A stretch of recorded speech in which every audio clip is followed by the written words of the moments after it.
رجیم بسم اللہ الرحمن الرحیم۔ اللہ تعالیٰ نے انسان کو بہت بڑا مقام دیا ہے، یعنی انسان کو اشرف المخلوقات بنایا اور انسان پر کچھ حدود، کچھ قید رکھی، کچھ قانون ایسے کہ جس کو شریعت مصطفیٰ کہا جاتا ہے، یعنی حدیں معین کر دیں کہ یہ حد سے اگر آپ کراس کریں گے تو آپ کے حرام میں مبتلا ہونے کے چانس زیادہ ہے۔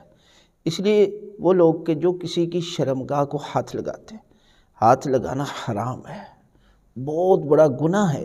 یعنی آپ گناہ یہ سمجھ لیں کہ اس سے بڑا گناہ کیا ہو سکتا ہے کہ جب پروردگار نے پردہ رکھا، حدیں معین کی کہ آپ کی یہ حد ہے، آپ نے اس حد کو کراس نہیں کرنا، وگرنہ آپ گناہ میں مبتلا ہو جائیں۔ جو لوگ ایک دوسرے کی شرمگاہ کو ہاتھ لگاتے ہیں، یقیناً یہ لوگ بڑے سے بڑے گناہ سے بچ نہیں سکتے۔ لہذا جو پروردگار نے رشتے رکھے ہیں، ان رشتوں کی حدیں معین کی، ان کا احترام رکھا۔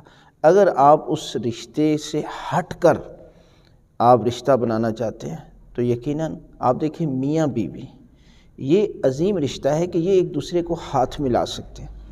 لہذا آپ کسی دوسرے ایسی، جس طرح یہ معاشرہ ہے کہ یہاں تو دیکھا ہی نہیں جاتا، نوجوان لڑکے اور لڑکیاں جب ہاتھ ملا رہے ہیں، ہاتھ ملانا ان کا گناہ ہے، گناہ کبیرہ ہے، بہت بڑا گناہ ہے۔ اور اسی گناہ کو اگر یہ ہلکا سمجھے گے تو باقی معاملات میں یہ کیسے، یعنی پھر ایک دوسرے کے قریب ہو کر پھر بہت بڑے بڑے گناہوں میں مبتلا ہو جانا، جیسا کہ نوجوان رابطہ کرتے ہیں، پھر ان کا پیچھے مڑنے کا کوئی راستہ نہیں رہتا۔